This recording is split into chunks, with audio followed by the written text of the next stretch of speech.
Ya.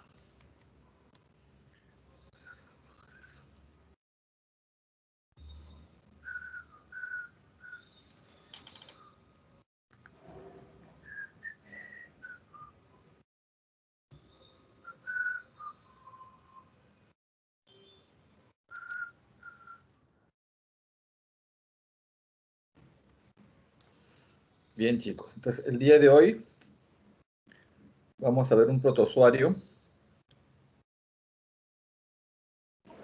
que también cuando ustedes hagan su servicio rural van a preguntar si es zona de malaria. Si están en zona de malaria, el diagnóstico es bien sencillo, porque en zona de malaria, una persona con fiebre y esplenomegalia ya hacen el diagnóstico de paludismo, de paludismo. El Plasmodium tiene varias especies, pero en términos generales, ya saben ustedes que el vector es un mosquito anófeles que va a introducir la forma infectante al hombre. En el hombre, el Plasmodium hace un ciclo en el glóbulo rojo, casi todas las especies, y en el caso del Vivax o el Plasmodium oval, hacen un ciclo en el hígado. Entonces acá lo que corresponde es identificar las diferentes formas de Plasmodium dentro del glóbulo rojo. Muchos de ellos van a terminar después en la producción de unos gametocitos que a veces nos pueden permitir distinguir ante qué especie estamos. Pero acá mucho ayuda a la clínica. Entonces este es un esquema.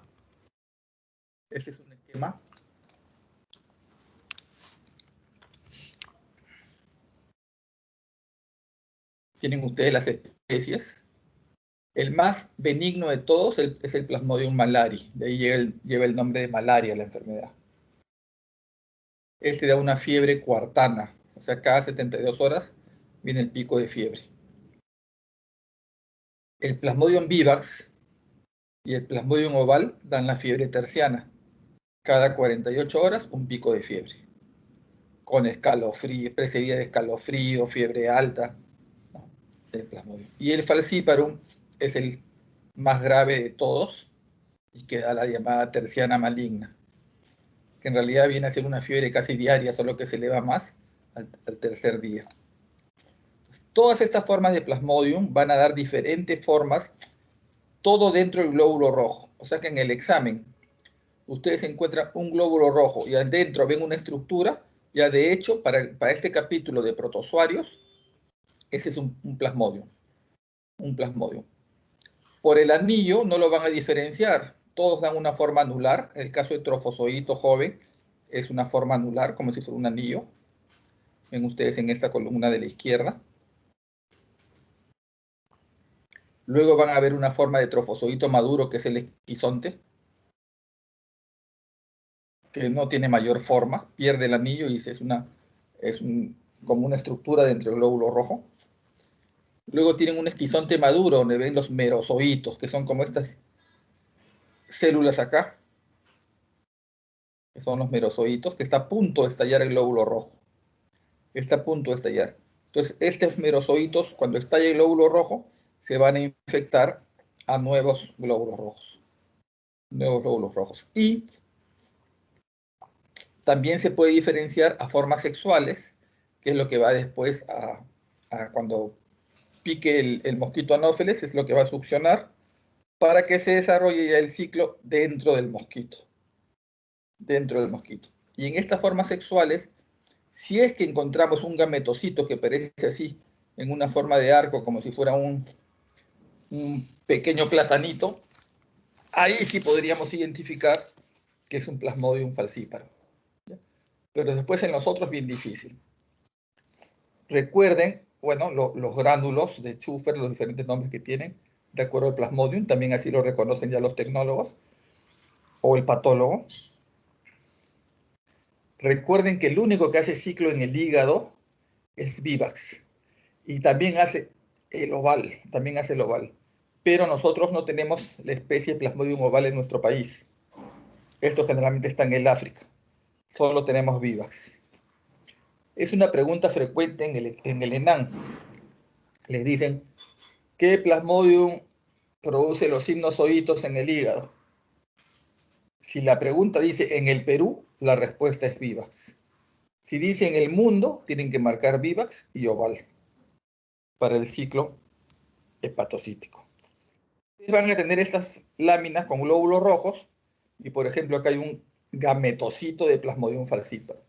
Fácil de reconocer. Entonces yo digo, todo esto que está dentro del glóbulo rojo es un Plasmodium falciparum, es un paludismo grave porque es de la terciana maligna. Hay que tener cuidado con eso.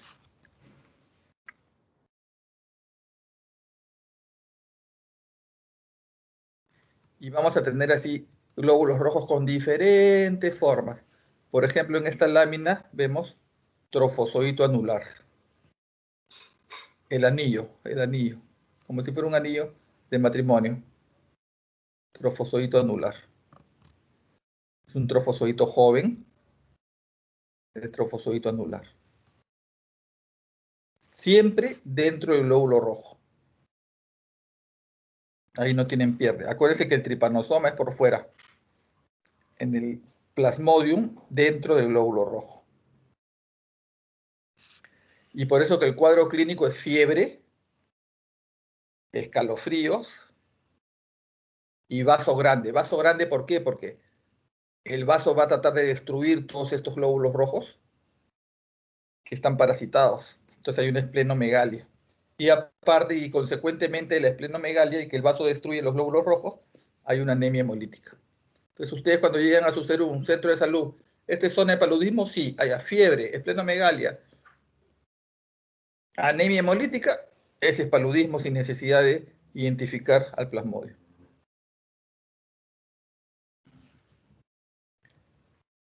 Seguimos acá. Acá está el glóbulo rojo lleno de merozoitos a punto de estallar. Y estas son las diferentes fases. Trofozoito anular, que es el joven en un anillo. El esquizonte joven. El esquizonte maduro. Y luego se transforma en merozoitos. Y esto estalla y va a contagiar a otro glóbulo rojo.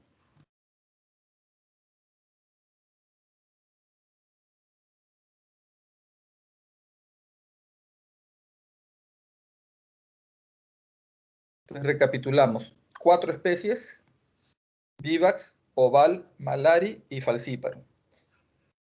El más leve es el malari. ¿Por qué? Porque ataca glóbulos rojos viejos. El vivax y el oval atacan glóbulos rojos jóvenes. Y el falciparum ataca todos los glóbulos rojos. Por eso queda la terciana maligna. Van a identificar trofozoitos anulares, esquizontes, merozoitos y en algunos casos gametocitos. El de falciparum se reconoce porque tiene un gametocito así en forma de platanito. Y eso es lo que van a identificar en los glóbulos rojos. Las diferentes formas. Entonces, esto era enfocarle las láminas y que todos vayan viendo sus láminas y tomando fotos para su informe. Recuerden que es el único que hace, o los dos especies que hacen ciclo en el hígado, o sea, el exoeritrocítico, es el Plasmodium vivax y el Plasmodium oval. En el caso del malaria y el falciparum, solo hacen ciclo eritrocítico. Bien, chicos, preguntas.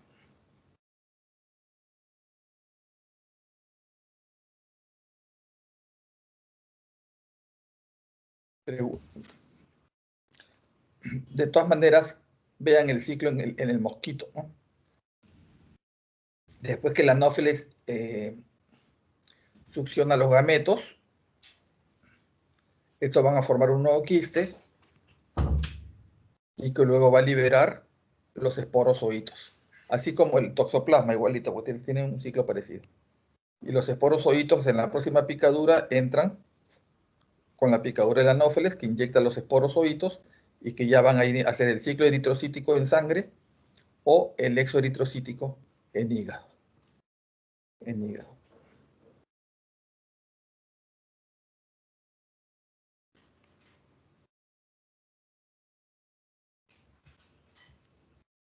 Bien.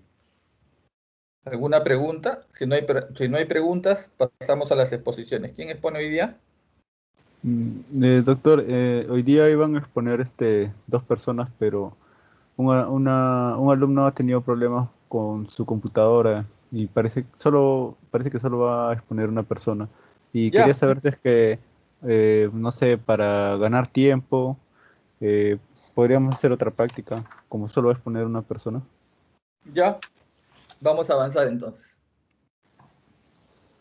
Y ya para acabar antes y tener más tiempo para repasar y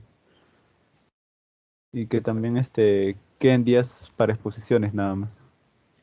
Ya, porque el miércoles terminamos nomás, ¿ya? El miércoles terminamos. Vamos a avanzar un poco lo del miércoles. Acá.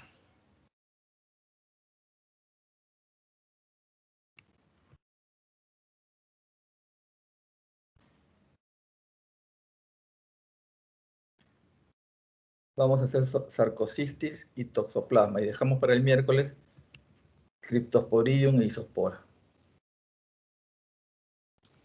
Sarcocistis vamos a hacer, ¿ya? Todos estuvieron en la teoría de toxoplasma. Ya, bueno, les repito también ahora, ¿ya? Sí. Ya, entonces, esto corresponde, lo que hemos hablado de Plasmodium, corresponde a los esporozoos. Uno de ellos, por ejemplo, es el Sarcocistis hominis. Sarcocistis hominis.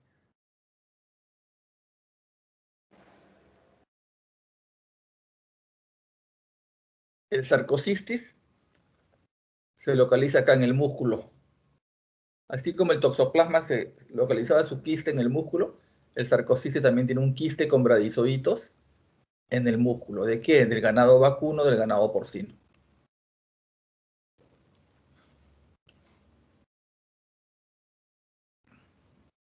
Nosotros nos contagiamos al comer la carne infectada con estos quistes con bradizoitos. Y vamos a eliminar a través de las heces lo que eliminaba el gato, pero en este caso lo elimina el ser humano, ¿no? O quistes con esporozoitos. Esporozoitos. Que son ingeridos después por el ganado vacuno, donde se localiza en la sangre, y vamos a ver esta lámina nosotros.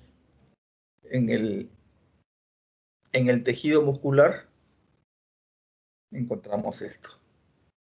Un quiste que se llama sarcociste, no es redondo como en el toxoplasma, este es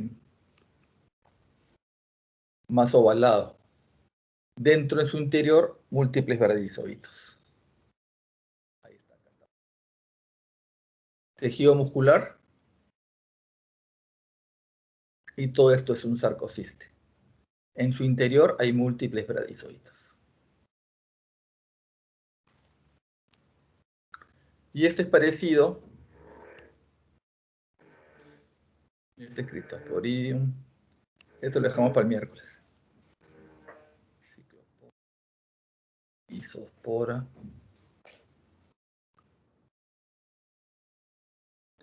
Y este es parecido a lo que hemos visto hoy día de toxoplasma. Si todos estuvieron en teoría, excelente. Si alguien no estuvo,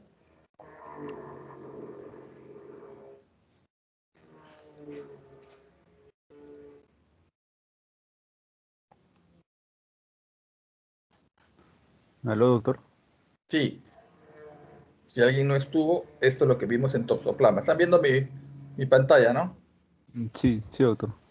Entonces, en toxoplasma tenemos que reconocer el ooquiste que elimina el gato con dos esporocistos y 4 esporozoitos. Y tenemos que identificar los taquizoitos Este es el ooquiste. El quiste con bradizoitos, igual que el sarcocistis, pero este es más redondo. Y acá en el interior de del quiste están los bradizoitos. Todos estos son bradizoitos en su interior. Eso es lo que hemos visto ahora. Son un ciclo similar, porque todos tienen ooquiste, solo que las enfermedades son distintas, pues, ¿no? Porque en el caso de toxoplasma va a dar el cuadro de toxoplasmosis congénita, que es lo principal. En cambio, sarcocistis más es una especie que afecta más a animales que al hombre realmente. Pero el hombre en este caso es huésped definitivo. En el sarcocistis puede ser huésped definitivo, o huésped intermedio, las dos cosas, o huésped intermediario.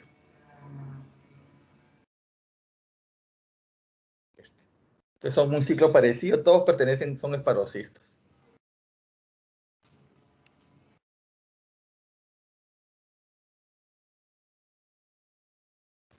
Doctor, taquizoitos son los que son medios alargados, ¿no? En forma de arco, creo.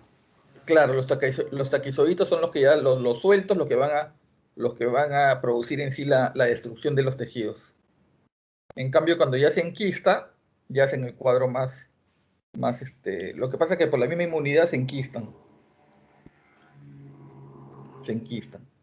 Ahora, obviamente, si bien tienen un ciclo parecido, el cuadro clínico es distinto, porque sarcocistosis, por ahí dolores musculares, diarrea, cosas leves, no da un cuadro grave. Pero toxoplasma en el feto sí te produce todo lo que hemos dicho en la teoría.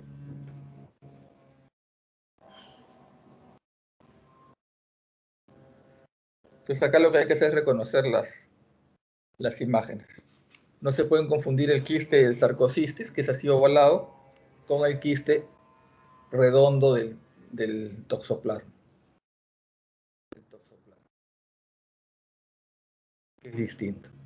Pero los dos están en tejido muscular. Este es el quiste toxoplasma. Y el que pasa por la placenta es el taquizoito. Y la forma infectante es esta, el ooquiste. El ooquiste, ese es el que elimina el gato. Este es el que elimina el gato. Entonces, cuando ustedes limpian la arena del gato, ahí se están contaminando con esto. Se están contaminando con esto. Porque hasta las pueden inhalar. ¿Y ustedes, si alguien tiene gato del grupo? Mayra. Sí, yo tengo. Esa, Mayra. Ya, Mayra, ¿y esa arena de gato cada qué tiempo la cambias? Bueno, varias veces. Es como son 3 Ya. gatos, pues hacen bastante. 3 gatos. ¡Wow! 3 gatos. O sea que esa arena no te dura ni una semana. Ahí tienes un presupuesto. De 20 kilogramos me dura más o menos mes y medio, por ahí quizás. No, o sea que esa arena está llena de oquistes. Que necesita. Tu gato, tú le compras su Rico Cat, ¿no es cierto? O cualquier comida de gato, ese es en bolsa. Cambo. ¿Cuál? Es Cambo, se llama Cambo, para gatos esterilizados. Ah, ya los esterilizaste. Sí. O sea que ya no se escapan de la casa. No, sí, se quedan en casita. Claro, porque el problema es el gato que se escapa. O sea, no lo esterilizas, se escapa, se va al parque, se va a cazar, se va con otros gatos y ahí se infecta el toxoplasma. Ahí se infecta. O si caza palomas o caza ratones, ahí se infecta. Entonces va a eliminar en las heces esto. Y esto nosotros nos contaminamos con esto y hacemos el cuadro de toxoplasmosis.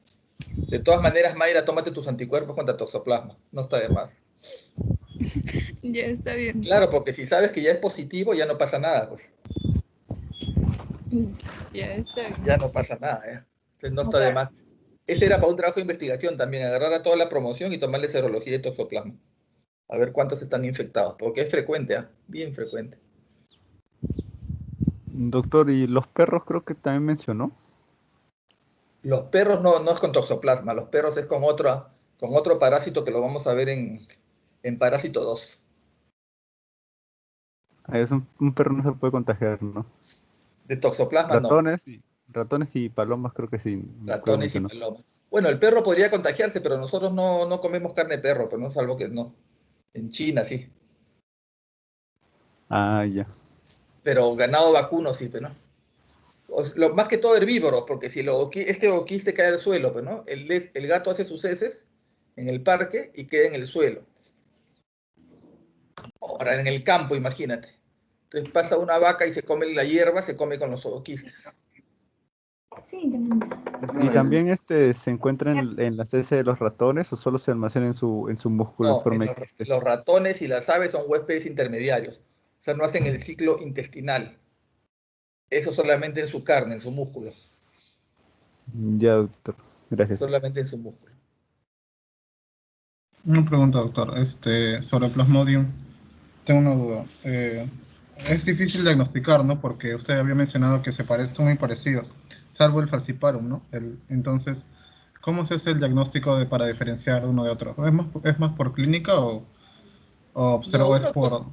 uno es la clínica y ya el patólogo sí te sabe diferenciar esto que está en el cuadrito, que son estos gránulos que dice acá, gránulos Ah, de ya. Schussner, gránulos de Siemann y gránulos de Maurer en los lóbulos rojos. Entonces el patólogo entrenado sí te va a decir la especie a la hora que hace el examen de gota gruesa. O sea, ¿qué hacen? Ustedes toman ponte que a usted le toque el serum, ¿no? Toman la muestra de sangre, hacen el extendido en una gota gruesa, le echan su coloración de IEMSA y lo ven al microscopio. ¿Y qué van a encontrar? Los glóbulos rojos con esas estructuras en su interior. Zona de paludismo, ya ustedes hacen el diagnóstico de Plasmodium. Ahora, ¿por qué es importante después identificar la especie? ¿Por qué sería importante identificar la especie? ¿El Porque tratamiento es tenemos el que, mismo para todos o no? claro, a eso vamos, al tratamiento. En el caso del Plasmodium malari y el Plasmodium falciparum, el tratamiento es solo con cloroquina. Pero en el caso del Vivax y el oval también, lo incluyo el oval de todas maneras, aunque no tengamos acá, pero en el caso del Vivax, como hace ciclo en el hígado, hay que agregarle aparte de la cloroquina, primaquina. Entonces el tratamiento cambia, porque la primaquina me va a matar a los sinusoides del hígado. Por eso que es importante identificar la especie. Ustedes con su gota gruesa ven Plasmodium e inmediatamente esa muestra la reportan al Instituto Nacional de Salud, quien ya les va a dar el reporte de la especie o al laboratorio de la zona especializado del hospital de la zona que le va a dar la especie. El patólogo clínico le va a dar la especie. Ahora, si ustedes ven pues un glóbulo rojo lleno de merozoitos, bien difícil que digan este es Vivax, este es malaria y este es falciparum, salvo que encuentren el gametocito, ¿no? Si encuentras el gametocito en forma de platanito, ese es un falciparum, que ese es el grave. Y estos gránulos que sí lo detecta el patólogo. Sí lo detecta el patólogo. Pero sí hay que identificar la especie porque el tratamiento va a variar de acuerdo a la especie. De acuerdo a la especie. Doctor, y si le doy cloroquina y primaquina por si acaso, y ya para prevenir, por si acaso, ¿no? De repente no sé identificar, ¿estaría bien o no? ¿O sí es bueno identificar? Bueno, si es que sí que tienes problemas de identificación. Pero recuerda también que ahorita hay bastante plasmodium resistente. ¿Y Ah, cuál es el ya. que hace más resistencia? El falciparum. Entonces ustedes cuando hagan en pediatría hacen el módulo de AIEPI, donde les van a dar todos los esquemas de Plasmodium, de tratamiento, para Plasmodium resistente, cuando es resistente a la cloroquina, resistente a la primaquina, qué drogas alternativas hay. Pero sí puedes empezar mientras te llega el resultado del patólogo, ¿no? Para ver qué especie es, ¿no? Sí, no habría ningún problema. Pero sí, lo primero, cuando ustedes van a su serum, es que van a preguntar, ¿esta es zona de Leishmania, de UTA? Sí. ¿Enfermedad de Chagas? No. ¿Paludismo? Sí. O sea, al toque. Para que ustedes sepan, ya sin tanta cosa, que tienen que empezar un tratamiento hasta que tengan el resultado del laboratorio.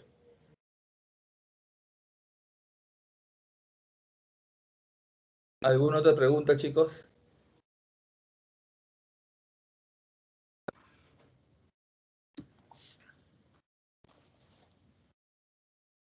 Bien, ya tenemos al expositor. Sí, doctor, buenas tardes. Yo voy a Listo, exponer. comparte tu pantalla y podemos empezar. Sí. Ya. Ok, ya se ve en pantalla, ¿no? Lucero, a ver, todavía no veo nada. ¿Todavía? Ya está. Ya, ahora sí. Ok, entonces voy a empezar. Buenas tardes, doctor y compañeros. Soy Lucero Vaca, voy a hablar acerca de tricomonas. Pero primero es importante conocer las tricomonas, ya que de la gran variedad que puedan existir, van a haber tres especies esenciales que van a tener bastante relación con el ser humano, ¿no?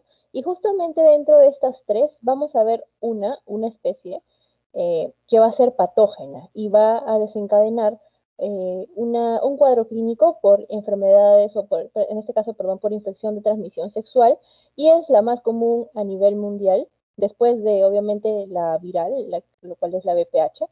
Y además es importante por eso conocerla, ¿no? A esta tricomona. Vamos a verlo después con mayor detalle. Entonces, les hacía esa pequeña introducción para decirles pues que habían este tipo de, bueno, estas tres variedades que van a estar ahí con el ser humano. Entonces, un poco de la historia, justamente en el año 1773, un médico, bueno, un estudioso en este caso, había descubierto lo que era un tipo de parásito que no causaba ciertas manifestaciones clínicas en la paciente, ¿no? Lo había descubierto en la cavidad bucal más o menos. Pero como no causaba cuadro clínico, era prácticamente como si no lo tuviera, entonces pues no se hicieron mayores estudios de esto. Posteriormente, ya más o menos en el 1840, por ahí, en un estudio se descubrió que había un parásito, en este caso, que había o tenía que ver con las secreciones tanto de la mujer como del varón, ¿no? Entonces ahí ya como que este parásito sí tenía bastantes efectos patógenos en el ser humano y es por eso que se estudió un poco más. Estoy hablando de la tricomona vaginalis, ¿no? Y ya después se habló de otro parásito que también tenía cierta relación con el ser humano, pero no causaba tampoco ciertas manifestaciones clínicas o ciertos riesgos en la salud, ¿no?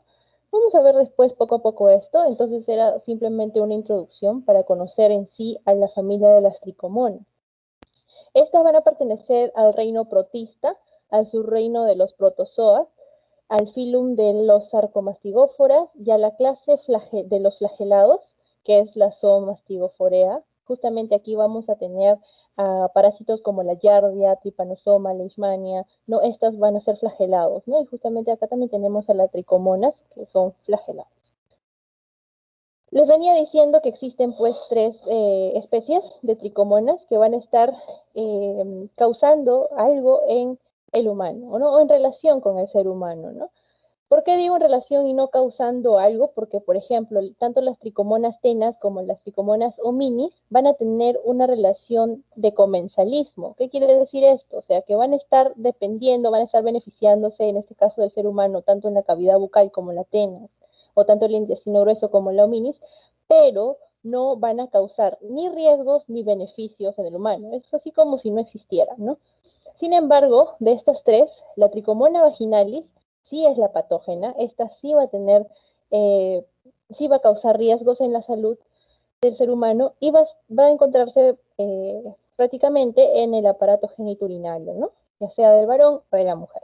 Aquí podemos observar morfológicamente cómo son estas tricomonas, son bastante parecidas, comparten bastantes características similares. Entonces, hablando un poco del ciclo biológico, pues se va a dar por un contacto directo, se va a transmitir a través de relaciones sexuales, que obviamente no son, bueno, sin protección en este caso, ¿no? Y también van a haber otras vías de transmisión, esta no es la única, ¿no? Vamos a ver después también eso. Bueno, entonces, ¿qué es lo que pasa? Que normalmente los varones son los que van a hospedar, son los hospederos de esta tricomona, ¿no? Entonces, al mantener relaciones, en este caso con una mujer, que puede ser también con un varón, mayormente con las mujeres, se va a transmitir este protozoario, y dentro de este organismo pues se va a empezar a dividir, ¿no? Se va a empezar a reproducir. Esta reproducción es de tipo sexual por fisión binaria y como pueden ver aquí se va a ir partiendo en dos y luego ya no va a ser uno, sino van a ser dos y así poco a poco gradualmente van a ir aumentándose en cantidad, ¿no? Algo importante también aquí que debemos hablar es que estos parásitos son móviles gracias a esos flagelos que tienen, entonces al invadir el cuerpo de la persona que estaba sana hace un tiempo, ¿no? Que estaba sana, pues poco a poco van a ir degenerando tanto el epitelio escamoso, van a ir desescamando y eso también va a producir que el paciente tenga un cuadro clínico de leucorrea, ¿no? Gracias a todo lo que se ha a todo lo que el trofozoito en este caso ha ido degenerando dentro del cuerpo. Un punto importante aquí también que debemos hablar es que a diferencia de otros parásitos, la tricomona tan solo va a estar en la fase de trofozoito. Recordábamos que en otros parásitos pues habían dos fases, ¿no? Una fase de quiste, la cual era la etapa infecciosa, y una fase de trofozoito, la cual es la parte patógena, ¿no? Sin embargo, la tricomona solamente va a tener la fase de trofozoito. Muy bien. Vamos a la siguiente entonces. Hablando ya un poco de la morfología de la tricomona, como pueden ver aquí, va a tener 5 flagelos. Solamente que de estos 5 flagelos, 4 van a ser anteriores y van a ser libres. Mientras que va a haber uno que va a estar adherido a una membrana, la cual se llama membrana ondulante, y esta va a estar cubriendo aproximadamente la mitad del cuerpo de la tricomona, ¿no? Y va a haber obviamente después una partecita, voy a ver si puedo poner puntero. Ya, va a haber, al finalizar de esta membrana ondulante, como podemos ver aquí, va a haber también un flagelo pequeñito, ¿no? En algunos se muestra, acá por ejemplo no está, pero comúnmente sí se muestra. También vemos que en el citoplasma va a tener ciertos gránulos llamados gránulos siderófilos, los cuales van a ser importantes porque van a fijar el hierro. Además, el núcleo es excéntrico y va a presentar también ciertos gránulos hidrófilos, los cuales van a servir también o van a ayudar en la nutrición del trofozoito en este caso. Y algo importante es que esta en su estructura va a tener como un sostén. Ese sostén se llama axostilo y normalmente está en la parte posterior, ¿no? Va a ser como la columna vertebral, por así decirlo, del trofozoito. Algo que me estaba olvidando es que este trofozoito no tiene mitocondrias, pero va a tener unas estructuras llamadas hidrogenosomas, los cuales van a cumplir ese papel de metabolizar el piruvato, entonces esto va a generar energía, ¿no? Dentro del trofozoito. Además que, como pueden ver, tiene un aspecto piriforme, normalmente mide de 7 a 20 micras, siendo de las 3 especies que les había mencionado antes, la que es más grande es justamente la Tricomona vaginalis, ¿no? Vamos a ver ahora. Ahora sí, vamos a hablar un poco de la Tricomona vaginalis. Esta, como les decía, es la más frecuente, causa la más frecuente de las ITS a nivel mundial. Después de, obviamente, de origen no viral, porque la primera es la del virus de papiloma humano. Es prevenible y también curable siempre y cuando se realice la detección con bastante anterioridad. También es de distribución cosmopolita, perdón, es el estenoxeno humano. ¿Qué quiere decir eso? Que va a habitar justamente en esta población frecuentemente, ¿no? En lo que son humanos. Va a tener como hospederos a los humanos, ¿no? Se va a transmitir por contacto sexual, también por el uso de algunos fómites, y se ha visto también que se puede transmitir por vía vertical, ¿no? A través del canal del parto, de madre a hijo en este caso, ¿no? Se ha visto algunas cifras, como por ejemplo de 25 al 60% de las mujeres son infectadas por esta tricomona vaginalis. Y algo importante que resaltar aquí es que normalmente, como les decía, el varón es el hospedero, ¿no? Quien va a tener el reservorio de las tricomonas. Comúnmente los varones son asintomáticos, ¿no? No presentan las manifestaciones clínicas, pero cuando contagian, en este caso la mujer, o cuando transmiten parásito hacia la mujer sí va a presentar las manifestaciones clínicas por una serie de factores que les voy a explicar posteriormente, ¿no? Entonces, otra cosa que también debemos tener en cuenta aquí es que la mayor incidencia es en la edad fértil, ¿no? De 20 a 50 años. Y esto se puede explicar también porque recordamos que en la etapa de menopausia de las mujeres hay una disminución en la cantidad de los estrógenos. Y estos estrógenos van a hacer pues que haya también una lubricación menor, ¿no? Por tanto, va a bajar el pH y obviamente no va a estar especializado o este sitio no va a reunir las condiciones para que pueda crecer la tricomona. Por eso es más frecuente en la edad fértil, ¿no? De 20, 50 años más o menos por ahí. Bueno, entonces, algo que me estaba olvidando también es que muchas veces se puede presentar con otras infecciones vaginales, ¿no? Ya sea de tipo bacteriana, como vulvovaginitis bacteriana, gonorrea, o incluso también de tipos virales, ¿no? Como el VIH, pueden coexistir al mismo tiempo. Ahora, en cuanto a la patogenia, es importante hablar un poco del periodo de incubación, que es más o menos de 3 a 30 días, perdón, desde que aparece o desde que se tuvo el contacto sexual hasta el primer síntoma que se presentó. Ese es el periodo de incubación. Y este periodo de incubación va a estar dado pues o va a comprender lo que es la citoadherencia, ¿no? Esta citoadherencia va a estar mediado por adhesinas. Y algo bastante curioso es que justamente estas adhesinas van a estar contenidas en los trofosoditos. Y estas adhesinas van a proliferarse o van a ser sintetizadas con bastante rapidez y en cantidades grandes cuando hay bastante hierro. Y entonces recordábamos que en la estructura del trofosoditos habían estos gránulos hidrófilos, los cuales fijaban hierro. Entonces hay bastante relación en eso, ¿no? Hay bastantes adhesinas porque hay bastante hierro y además un factor que también no debemos olvidar es que justamente los síntomas se van a ver más cuando la mujer está menstruando.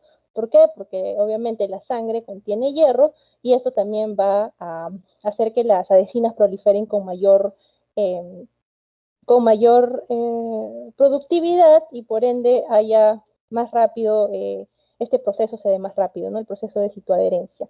Hay otros factores también que van a depender del huésped, como por ejemplo la flora vaginal baja.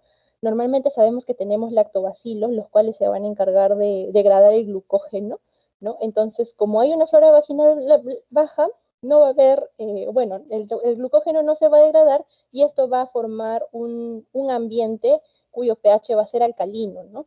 Y esto también se va a complementar con la baja cantidad de estrógenos, que también genera un pH así alcalino, ¿no? Justamente por la falta el déficit de glucógeno que hay. Y este ambiente, este medio alcalino, va a favorecer el crecimiento y la adherencia de las tricomonas. En cuanto a las adhesinas, como vemos aquí están las más importantes. Y ahora hablando un poquito ya de la fisiopatología, esta tricomona se va a alimentar a través de las fagocitosis, ¿no? Entonces va a fagocitar ya sea bacterias que están en el medio, va a fagocitar también y va a descamar el epitelio que está ahí, va a fagocitar también algunos polimorfonucleares. Entonces todo eso en conjunto va a producir una respuesta, ¿no? Una respuesta o una reacción inflamatoria y esta va a estar evidenciada por el flujo vaginal, la leucorrea. Entonces, esa leucorrea que se ve comúnmente en la clínica es gracias a todo este proceso que se ha dado, a la respuesta inflamatoria, ¿no? Y ahora hablamos ya pues de las manifestaciones clínicas, entre las cuales, como les había dicho, hay pacientes que son asintomáticos y es mejor poder detectarlo a tiempo para que tenga un mejor pronóstico, ¿no? Entonces, en el 75% de los varones, por ejemplo, de todos los que tienen esta infección de transmisión sexual son asintomáticos. Y las mujeres también, hay mujeres asintomáticas y es importante detectarlo, por eso le digo con anterioridad. Así no tengas las manifestaciones clínicas, ir a hacerte un chequeo, ¿no? Para ver cómo está funcionando todo eso. Además, los síntomas se van a acentuar mucho en el embarazo y en la menstruación, como les venía diciendo, justamente por los niveles de estrógeno que han bajado. Y muchos preguntarán, ¿por qué los varones o por qué hay más varones asintomáticos? Porque justamente en el semen tiene zinc y se ha descubierto que el zinc tiene un factor protector. O sea, ¿por qué? Porque es antiparasitario, ¿no? Entonces eso también es como un factor protector del varón, del hombre en este caso. También se va a presentar disuria, va a haber dificultad para que pueda orinar, dolor también al momento de tener relaciones. Se va a presentar prurito vulvovaginal intenso, un picor intenso y el olor de estas secreciones va a ser bastante fétido. Muchos lo describen como olor a pescado y el color también es medio verdoso, amarillento, ¿no? No va a haber placer al momento de que la persona tiene relaciones. Además, si es que el cuadro se empeora, se va a observar también cierto edema y cervix de tipo fresa, ¿no? Como pueden ver aquí, es lo que comúnmente pasa en infecciones por tricomoniasis, por tricomonas. En cuanto al diagnóstico, es importante precisar aquí que las secreciones vaginales, bueno, tienen que tienen que ser sometidas a exámenes, ¿no? Exámenes directos, ya sea por secreciones vaginales, perdón, orina u otro tipo de muestras también. Es recomendable aquí que estas muestras sean instantáneas, ¿no? Por ejemplo, si ya se le extrajo un poco de secreción vaginal a la paciente, no hacer que pase de 15 a 20 minutos porque es un poco más difícil reconocer cuando ya los trofosoditos ya no se mueven, ¿no? Cuando ya están muertos, por así decirlo, ¿no? Entonces, por eso se recomienda que entre 15 y 20 minutos antes puedan ser estos observados al microscopio para detectar con mayor facilidad, ¿no? Así como también se puede realizar reacciones de polimerasa en cadena, con las cuales van a tener un diagnóstico más preciso, ¿no? O incluso también inmunofluorescencia directa, un cultivo también.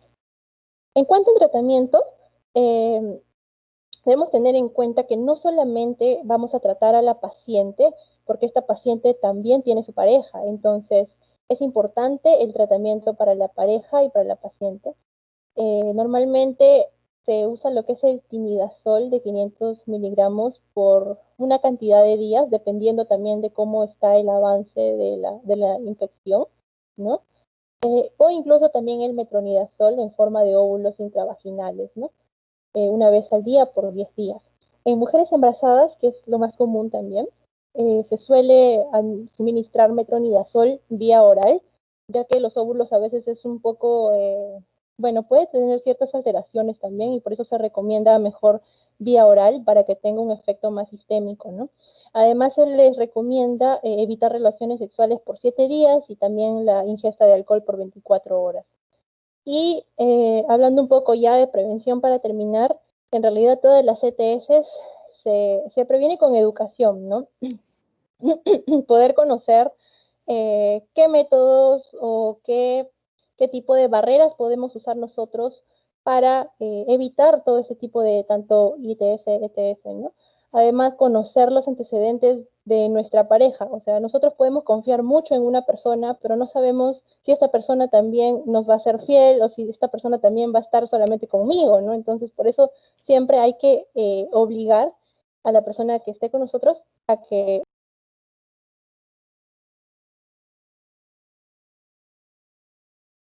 de infecciones de transmisión sexual. Y bueno, creo que eso sería todo con respecto a tricomonas. Muy bien, Lucero. Muy completa tu exposición. ¿Alguna pregunta para su compañera? Sí, una pregunta. Pregunta, Joaquín. Sí, solamente que habías mencionado que mayormente los hombres son asintomáticos, ¿no? Pero creo que había leído también que algunos podemos presentar síntomas también, creo.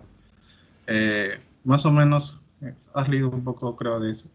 ¿Qué puede pasar en el hombre o si no, o si siempre va a ser mayormente va a ser asintomático? ¿Cómo? Esa es una duda. A ver, Lucero.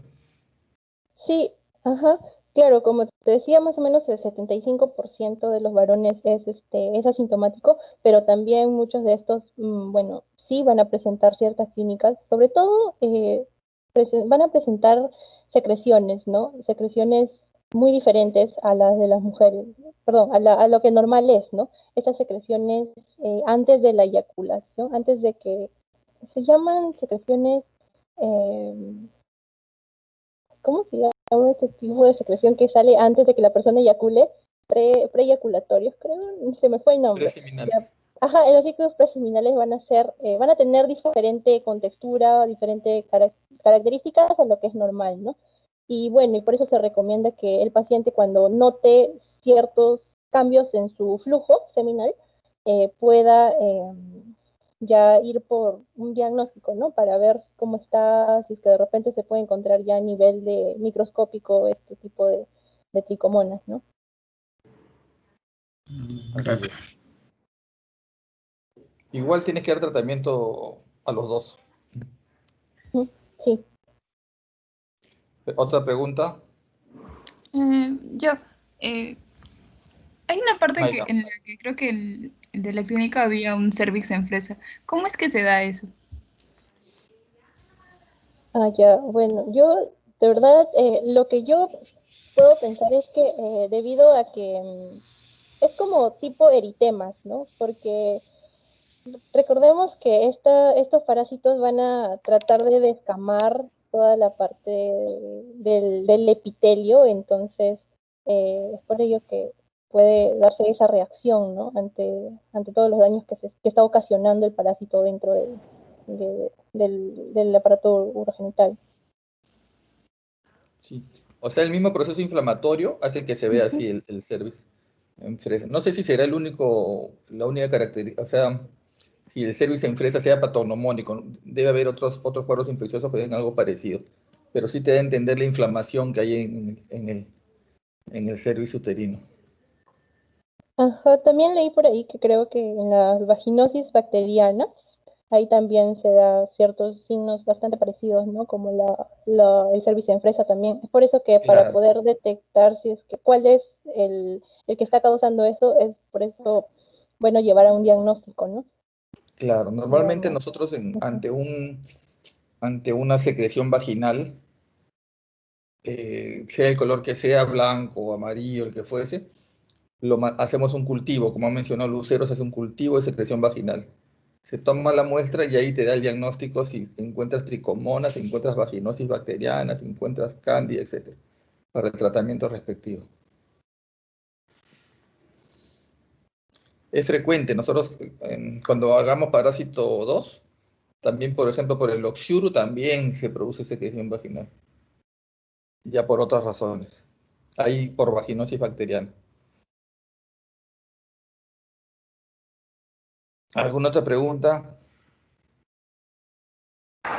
Doctor, Sí, Eh, Carlos. Sí, hay dos preguntas. Leslie y Carlos.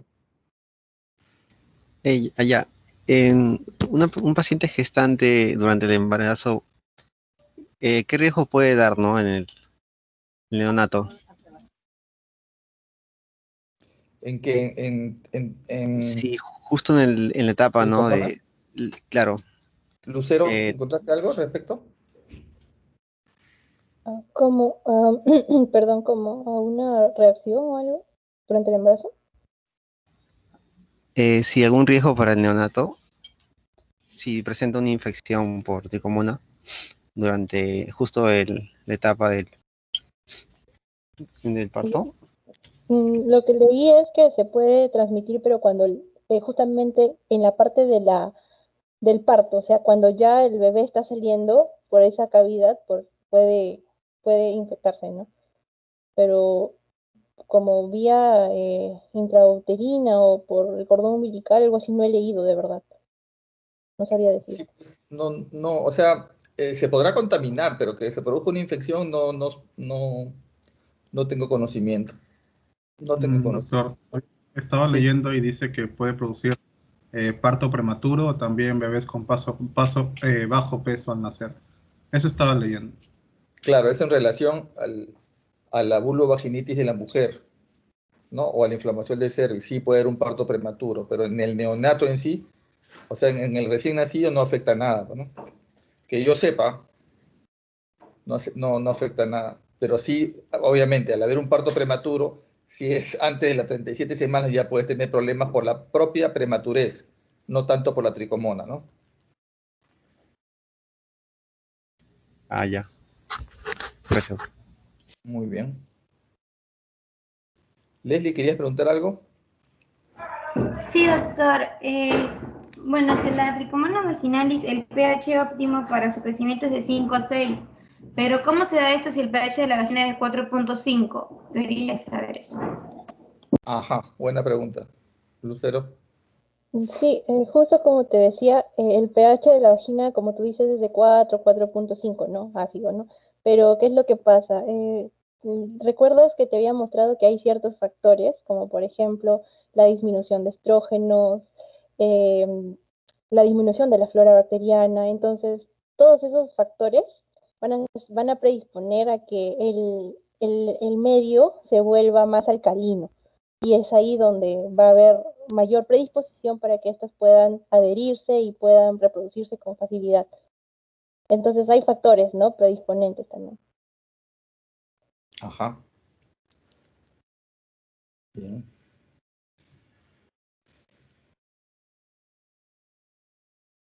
Bien, chicos. Es buen tema. En este caso, básicamente, ahí sí o sí, como bien dijo Lucero, sus barreras de protección, ¿no? Sus barreras de protección, pues, ahí sí disminuye bastante la incidencia, ya que es un ETS. Este es un ETS. Curable, ¿no? Curable, felizmente. No da mayores alteraciones, pero sí, pues a la hora que uno está con la infección, el mal olor, los síntomas que ha mencionado su compañera, sí, son bien molestosos, ¿no? Y el descenso así amarillo, blanco, verde, es bien molestoso. ¿Alguna otra pregunta, chicos, antes de despedirnos? Doctor, una pregunta. Margarita, sí. ¿La transmisión puede ser netamente por relaciones sexuales o también se puede encontrar este parásito en el inodoro, en los baños? Ajá, buena pregunta. Lucero. Sí, por ahí vi que por medio de vómitos, pero principalmente es cuando hay contacto directo, ¿no? Eh, Tal vez pueden haber, uno nunca sabe porque pueden haber por ahí uno que otros casos, ¿no? Pero mayormente lo que se ve es la transmisión vía directa, cuando hay ya la penetración, por así decirlo. Y por medio de vómitos, algunos vómitos tal vez. Exacto, o sea, la mayor parte de casos es enfermedad de transmisión sexual. Es considerada una ETS.